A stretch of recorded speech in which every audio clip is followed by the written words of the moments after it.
a loving father of two. Era muy buen padre, la verdad. He was extremely hardworking, very likable, very personable. Is ruthlessly killed outside his home. There was numerous gunshot wounds to his upper torso. Whoever shot the victim was extremely angry and was sending a message. Detectives hunt a cold-blooded murderer. We identified the weapon as an AK-47. We received a text message that said, "Nobody messes with me." People were fearing for their lives because the killer was still out there. The question starts to creep in of, is this one that may never be solved? Then, one phone call changes everything. He said that he was in fear for his life, for what he was going to tell us. We thought, wow, this is the first break that we've had. Exposing a killer no one saw coming. It hit you in the gut. It was somebody that you just never really would have expected. Le quitó un padre y a mí la mitad de mi corazón.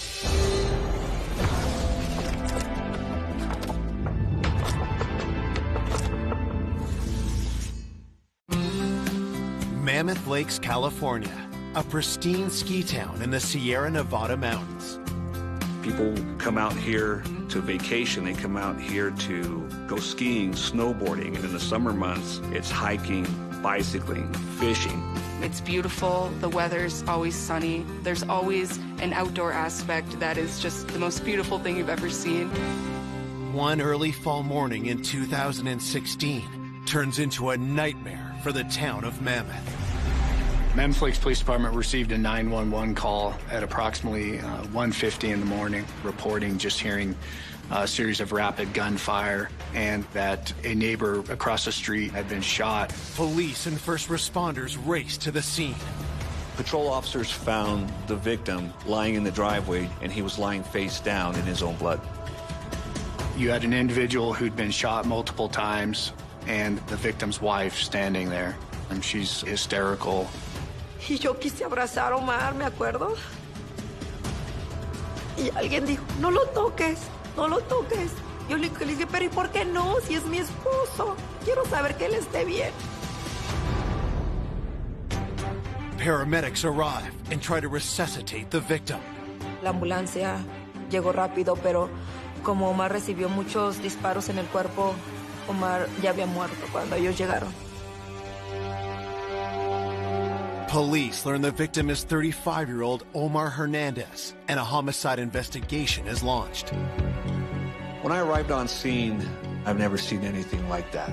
Omar had approximately 15 gunshot wounds to his body. There were bullet impact marks all over. In total, there was 30 shell casings that were found.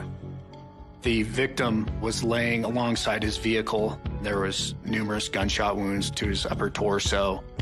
His vehicle was still running, coffee cup still laying there, all indications that he was getting ready to go somewhere. What was also noticed was there were divots that were in the asphalt and in the driveway. We definitely got the feeling that as the victim laid there, he was continuously being shot. I felt like it was extremely personal. Whoever shot the victim was extremely angry and was sending a message. The shell casings provide another surprising but valuable clue. The caliber of the bullet that was used, that only comes from a high-powered assault rifle. It was a 7.6 millimeter round, so we believed it had to be an AK-47. To have a weapon of that sort here in Mammoth, I thought was extremely unusual because those are assault weapons. Those are not hunting rifles. We thought it was potentially gang-related, possibly some sort of hit that somebody definitely wanted to get the job done. Could this have been a planned execution? Detectives try to speak with Omar's wife, Gladys. Gladys was hysterical, extremely upset, unable to talk, and she was screaming. Estaba devastada por mi dolor, devastada por el dolor de saber que Omar había muerto. Y estaba, pues, perdida porque decía, ¿por qué? ¿Por qué le hicieron esto a Omar? Born in 1980, Omar was raised by a single mother in Guadalajara, Mexico, but knew his destiny lay elsewhere. El sueño de Omar era exacto, venir a Estados Unidos, porque sabía que aquí había más oportunidades. Su visión era crecer, salir adelante y sacar adelante a su mamá. When Omar was 18 years old, he headed to Mammoth on the advice of a friend, and for 8 years had been successfully working his way up at the same company. Omar had a good job here in Mammoth. He was a supervisor at the Vaughn's grocery store, which is the main grocery store in Mammoth Lakes. He was extremely hardworking, very likable, very personable. At work, Omar was known to be a kind and caring, almost big brother figure to a lot of the employees that he supervised. He took them under his wing and really tried to help them feel like they belonged. In 2006, Omar met Gladys Gastelum, and romance quickly blossomed. Lo conocí y amor a primera vista. Sentí que era una gran persona, un hombre increíble. Omar and Gladys started a family, welcoming the arrival of 2 sons. Omar, como padre, era fantástico. Era muy buen padre, la verdad. The young family had a bright future, starting with an event planned for just days after Omar's murder. Venía toda mi familia de México. Íbamos a bautizar a Mateo. Yo estaba emocionada por el bautizo de mi hijo y porque venía toda mi familia. Instead of a celebration, Omar's loved ones must now organize a funeral. Looking for answers, detectives questioned Gladys about the hours leading up to the shooting. She had gone to visit a family member, and Omar stayed home, and she came home right around 10 or 10:30 p.m. that night, and Omar was sleeping. He was trying to get a good night's sleep before the night shift. According to Gladys, at approximately 1:30 in the morning, Omar had gotten up, made himself some coffee, and went outside to start the car, to warm it up. Omar siempre entraba a despedirse y me dio un beso y me dijo, te amo. And then, shortly after he exited the back door to go to work, she heard the loud gunfire that made her jump up. Se escucha una ráfaga de muchos disparos y yo me paro asustada. Yo nada más pedía a Dios que no fueran para Omar, que cuidara a Omar porque iba saliendo de mi casa. So she got dressed really quick, ran outside, and that's when she saw Omar lying face down in the driveway. Y empiezo a gritar ayuda, por ayuda. Y le dije al vecino, llama al 911, porque Omar no está bien, algo le hicieron a Omar. Le dije, le dispararon a Omar. When police ask if anyone held a grudge against Omar, Gladys's response is immediate. The name of Saul Morales came up. Saul Morales had a problem with Omar because Saul had always accused Omar of having an extramarital affair with his wife, Rosalinda, who was also an employee at the Vaughn's supermarket. About a year or so before the murder occurred, investigators learned that Saul had actually gone to Omar and Gladys's home trying to confront Omar over whether these affair rumors were true. There were disputes between Omar and Saul. Gladys tells investigators that Saul's behavior had been disturbing. Saul had confronted her, told her that my wife is having an affair with your husband. She noticed that he had been driving by the house on a regular basis. Gladys says she had seen Saul drive by her house as recently as just 3 days before Omar was killed. Things became so bad, Gladys tells police that Omar filed a restraining order against Saul. That was an attempt for Omar to get Saul to stop coming to his house, stop contacting his wife. Could Saul's jealous rage have driven him to murder? Gladys indicated that she was afraid of Saul, and she thought maybe he was so upset over this alleged affair that he possibly could have killed Omar. And so Saul became a person of interest pretty quickly. At that moment, we felt like, okay, maybe this is the guy. Coming up, investigators uncover a menacing grudge. He hated Omar, He was there to teach Omar a lesson. not his motive to murder somebody. and shocking clues. The sedan pulled over near where the crime scene occurred. It was the same vehicle that we'd seen in the video surveillance. The shell casings recovered were fired from the same gun. Before a surprise confession reveals a cold-blooded killer. He described how he just continued to shoot. Nunca imaginé que él hubiera hecho algo tan desgarrador, algo tan triste. That was alarming. I knew right then it was huge.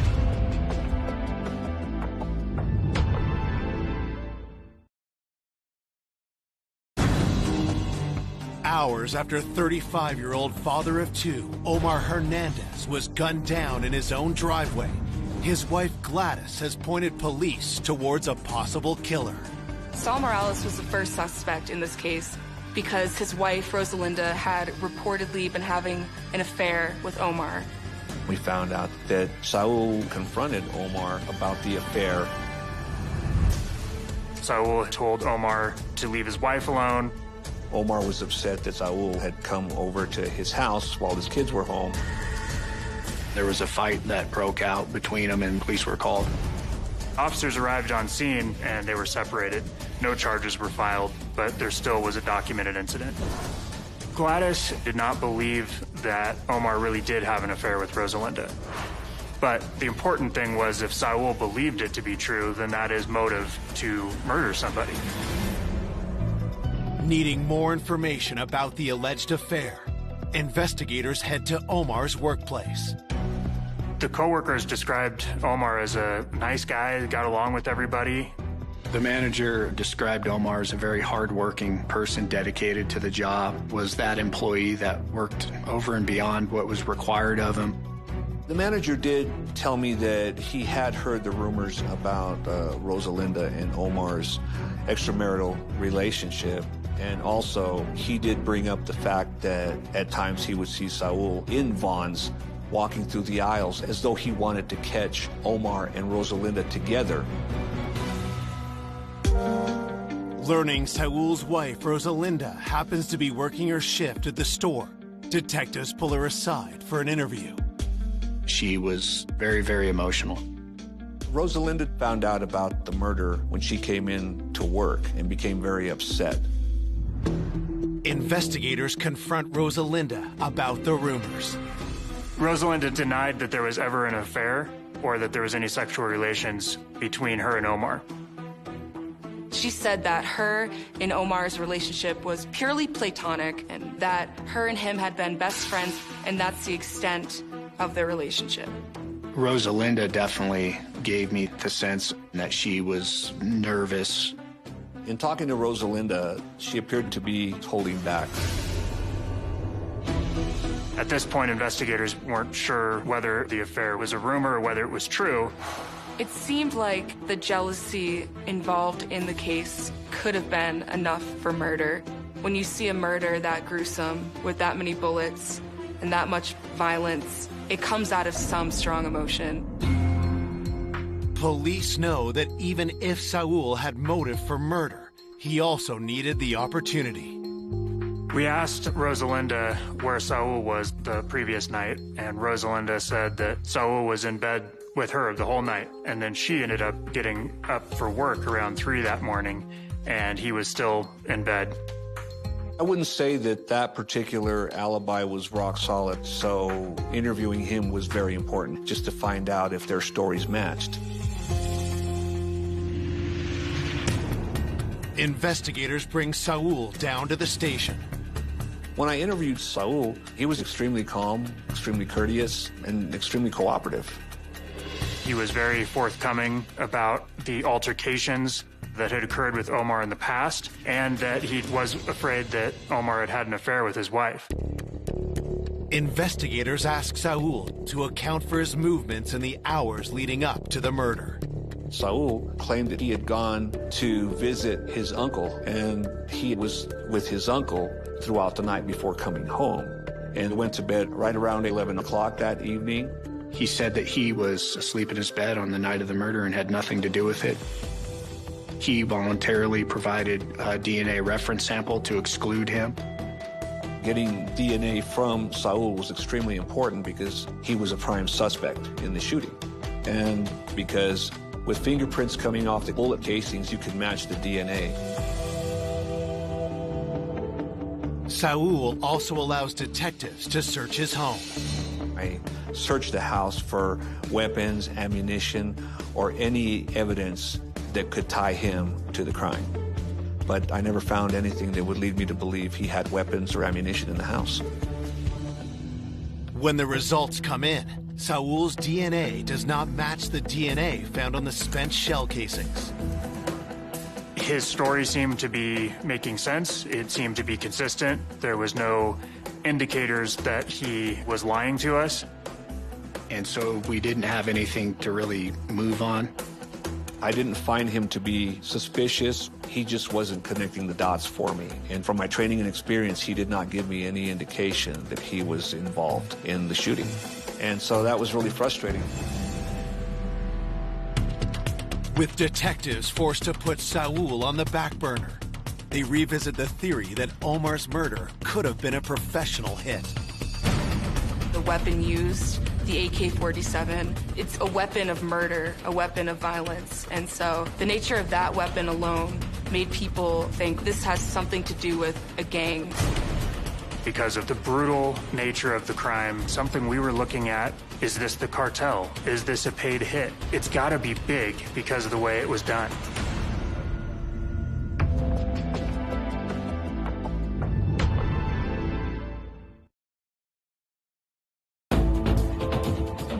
Police investigating the ruthless shooting of Omar Hernandez outside his home in Mammoth Lakes, California, now suspect he might have been targeted by a criminal gang. There was speculation that maybe this was a drug deal that went bad and the cartel had come up and put a hit on Omar. Investigators went looking through Omar's background to see if there was any drug affiliations or anything that could have been tied to organized crime. I didn't find anything in Omar's background that would indicate he had any gang association whatsoever. No pertenecía a pandillas, él era una persona tranquila, no usaba drogas, no usaba nada. Investigators move on from the gangland hit theory. Several days later, they discover their security camera footage from a building near Omar's home and hope the video will provide new leads. The closest camera that had any video surveillance was several hundred yards down the street, so you were capturing vehicles coming and going. Unfortunately, there were no cameras that were able to actually capture the crime as it occurred. What the security footage documented was a vehicle circling the area several times prior to the shooting. We had what we believed was a light-colored four-door sedan. We felt pretty confident that it was a Toyota Camry or Toyota Corolla. We felt like that vehicle possibly was involved. Police spot another suspicious vehicle in the footage. There was a red sedan-type vehicle that was seen at the intersection driving down towards the victim residence. What was notable was it appeared less than 2 minutes prior to when the murder took place, and then the sedan pulled over near where the crime scene occurred. Unfortunately, with the low image quality, we weren't able to identify who was in the suspect vehicles. Undeterred, police show the footage to Omar's wife, hoping she can identify the vehicles. The red sedan provokes a strong reaction. Gladys said that the day after the shooting, a red sedan drove by with two people inside of it that she recognized as Vaughn's employees. She did say that they gave her a slow roll type of look, as though letting her know they were watching her, or maybe even they were involved. Sentí miedo en ese momento porque cuando ellos pasan manejando y luego le hacen así, yo sentí mucho temor, sentí miedo. Gladys told investigators that the two individuals in the car were Jose Antonio Correas Vasquez and Eliud Correas Vasquez. They were cousins. Gladys knew Eliud and Jose Antonio as co-workers of Omar's. At the time, their reputation was that they were MS-13 gang members from El Salvador. Detectives head to Vaughn's to talk with Jose Antonio and Eliud's co-workers. Employees did tell me that Omar was the supervisor for the Salvadorians, and it appeared that they didn't like Omar, they didn't like taking orders from him. Investigators learned that Omar had been promoted to a management position a few months before his murder, and that there was constant friction between him and Eliud. Eliud and Omar did not get along. In fact, there had actually been an incident between the two of them where Eliud had been sent home for not doing his job properly. Eliud became so upset that he contacted the union and made a formal complaint against Omar. Did Eliud take matters into his own hands with deadly consequences? There's one more detail about him that raises suspicions. Eliud drove a red sedan, and it seemed to be a possible match to the car that was on the surveillance video. However, when we looked closer at the red sedan and Eliud's red sedan, it was clear immediately that they did not match, and that was not Eliud's car in that surveillance video. With Eliud looking less likely as the killer, investigators turn their focus to his cousin, Jose Antonio. He claimed to have some association to some gangs. We subsequently served a search warrant at his residence. We did find assault weapons, although they ended up being imitation airsoft-type weapons, so obviously they weren't involved in the actual murder itself. We didn't find any definitive ties to Salvadorian gangs. I think it was just their bravado, and they had a heavy reputation, and they knew people were afraid of them.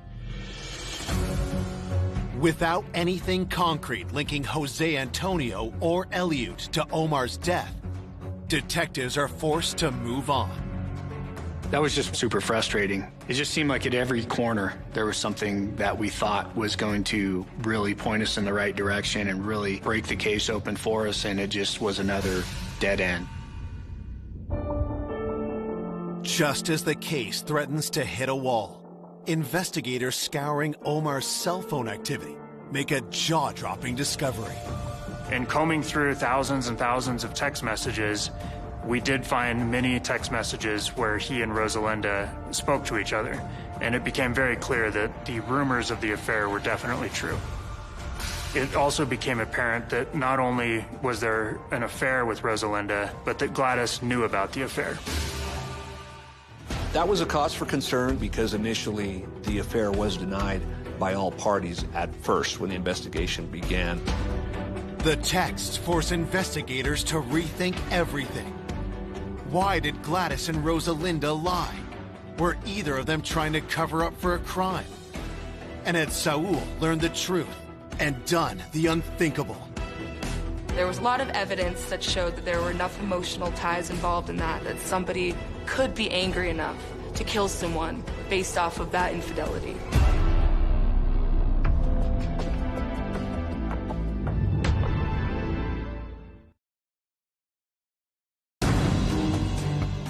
Weeks have passed since father of two, Omar Hernandez, was brutally gunned down. Detectives have just obtained proof a rumored affair between Omar and coworker Rosalinda did actually take place. Omar was involved romantically with Rosalinda, and through cell phone forensics, we located text messages that definitely confirmed that Omar had a conversation with Gladys as well about the affair that confirmed that she knew about it. Gladys had previously told police there was nothing to the rumored affair, so investigators had to speak to her again. When we asked Gladys about the affair, she broke down crying, and she confirmed the rumors to be true. Gladys described how she found out about the affair with Rosalinda back in 2014. She had returned home early from a trip to Mexico, and when she came back to their house, Omar wasn't there, but there was burned wax and rose petals on the bed, on the floor around it, and she knew they weren't for her. So a couple days after, she ended up going through her husband's phone and found the text messages between Omar and Rosalinda, which confirmed to her that he had had an affair. Detectives asked Gladys why she lied to them before. What was she trying to hide? Her reasoning behind lying about the affair was simply to protect Omar's reputation. He had a good reputation, and she wanted to maintain that.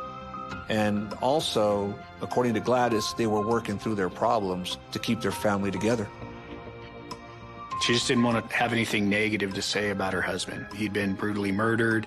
She kind of wanted to leave it at that. Let's investigate and try to figure out the person responsible. Police are also curious why Rosalinda had been untruthful and bring her into the station.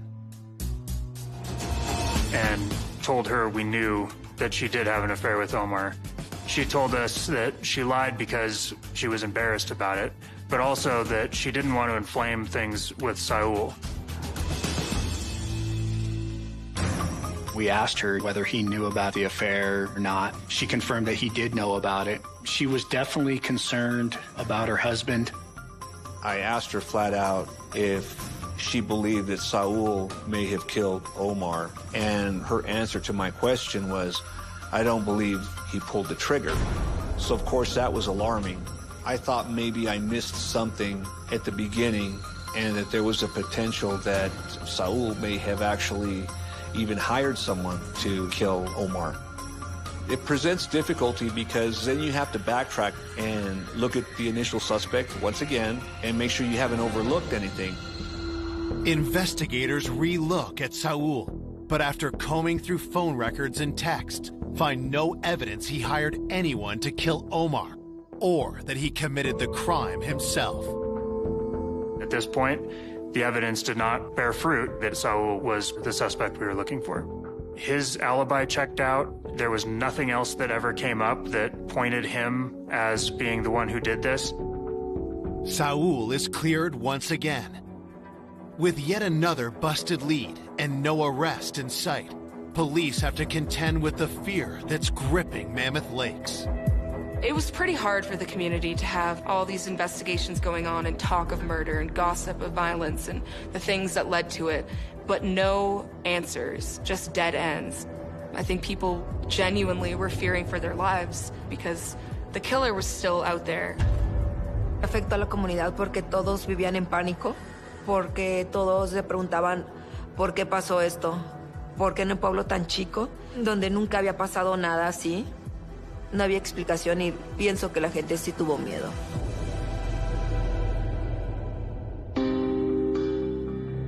Despite months of tireless work, investigators run out of leads. The case essentially went cold. There was nothing to indicate any one person was responsible. At this point, we're well over a year into the investigation, and the question starts to creep in of, is this one that may never be solved? It starts to weigh on you because we've formed relationships with Gladys and we want nothing more than to bring justice for her family. It definitely wears on you as an investigator. You constantly ask yourself, what did I miss? There's got to be something there that I missed. Fue uno de los puntos más difíciles para mí también. Pero siempre tuve fe de que algún día, dije, así pasen años, se va a solucionar porque no puede quedar la muerte de Omar impune. De esa manera como él murió, no puede quedar así. We had always been feeling that if we could just get that one piece of information that could lead us to the suspect, we'll develop the rest. But we needed somebody to come forward and give us a break that we needed to solve that case. 2.5 years later, detectives receive just that. An explosive phone call that upends the whole case. In June 2019, a person called and said that they know who killed Omar and has some concerns for their own safety. In my mind, I felt that that's the big break that we needed. Sometimes that's all it is, one person with information. I knew right then it was huge.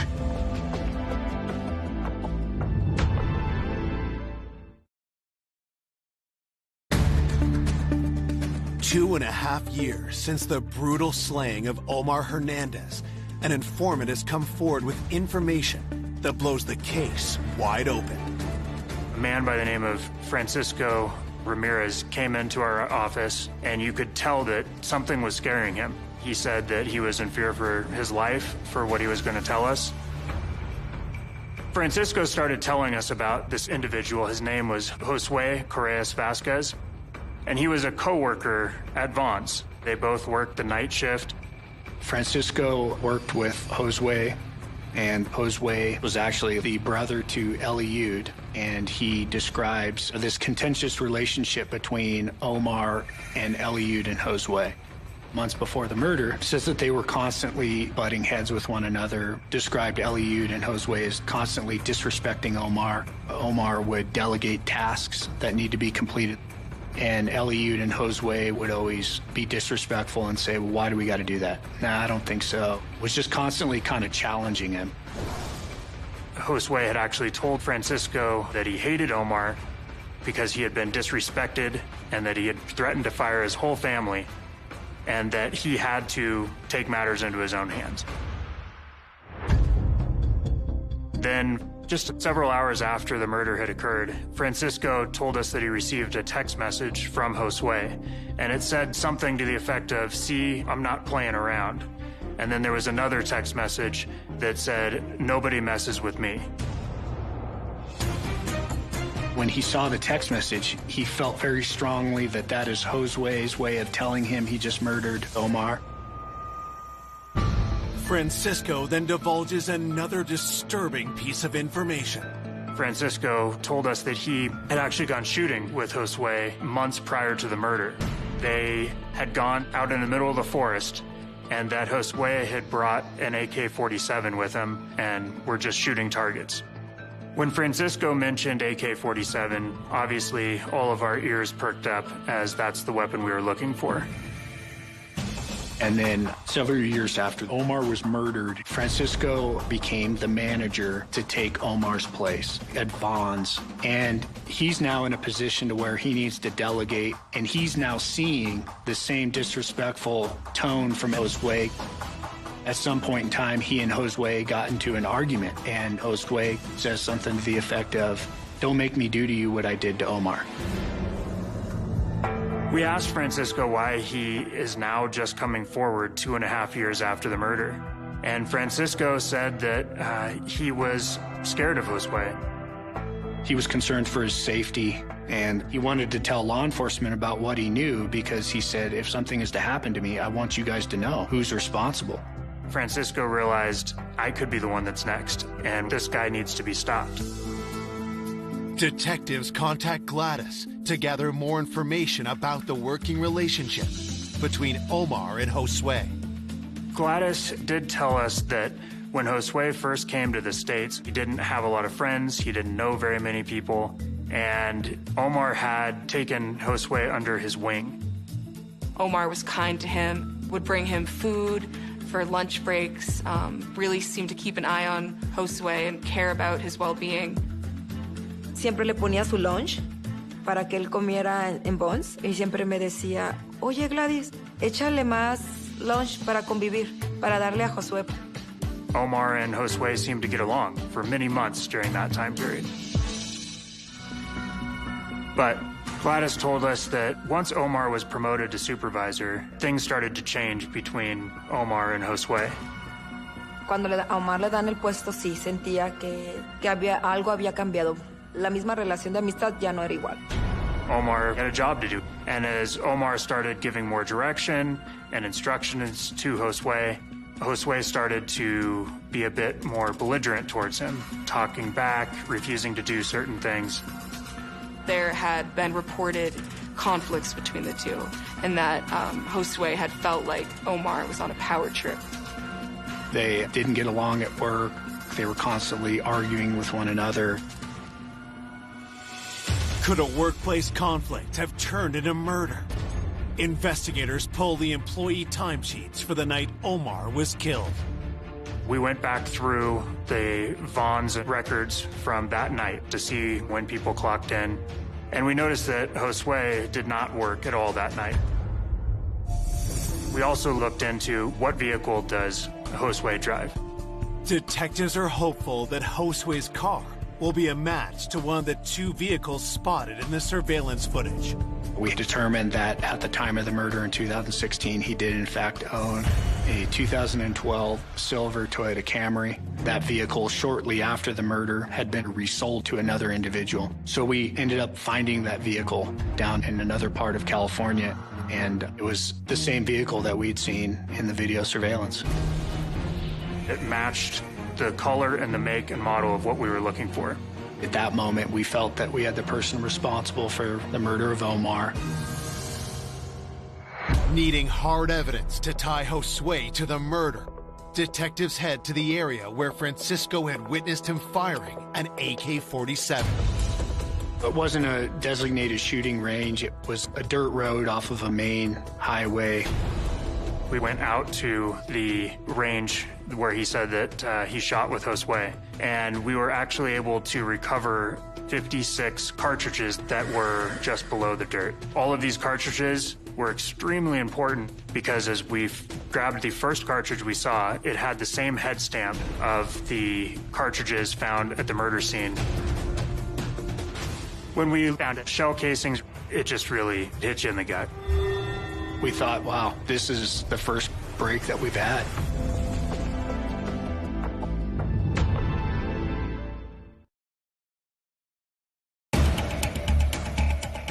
Two and a half years after Omar Hernandez was murdered, investigators hope they finally got a break after discovering spent bullet casings that appear to match those recovered from the crime scene. We found north of 50 expended projectiles in the dirt and sent those casings back to the laboratory for comparison. After we compared the two casings together, one from the murder scene and one from the shooting range, the lab told us that they were fired from the same gun. This is huge in an investigation. We have an identified suspect and we have physical evidence. On January 30th, 2020, Josue Correa Vasquez is arrested for Omar's murder. After Josue was arrested, we brought him in for an interview. We knew that the shell casings recovered at the crime scene were the same as the shooting range. What we didn't have was a way to tie that in to Josue. So what we decided to do was create a fake DNA profile that would be shown to Josue, and what it said was that we recovered DNA from the shell casings and that it matched somebody of the same age and ethnicity as Josue. The goal of having the DNA profile was in hopes that it would push Josue to tell the truth. Detectives also use another tactic and make an emotional appeal. Investigator Callanan actually had a photograph of Omar's children on his desk. I showed him the kids, and I said, these kids, they don't deserve what happened to them. Let's try to give them some closure. They have no father. They just want answers. They want to know. Josue stuns investigators with what he says next.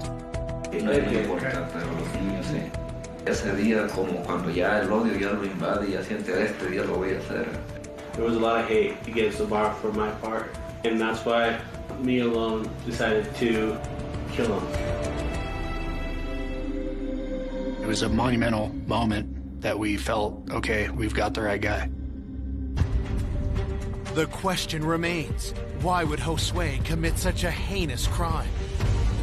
Josue told us he hated Omar. He hated that he would tell him how to do his job. He hated that he'd be tough on him. He felt that he was disrespected by Omar, and he was there to teach Omar a lesson.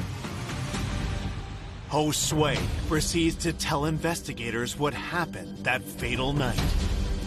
You knew that Omar was going to work at 2 in the morning?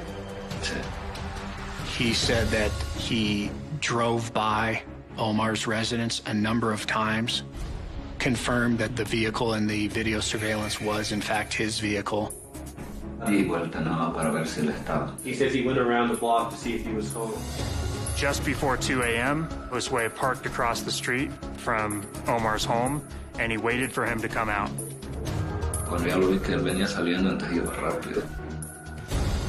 He saw Omar come out of his residence, And that was the moment that he'd been waiting for.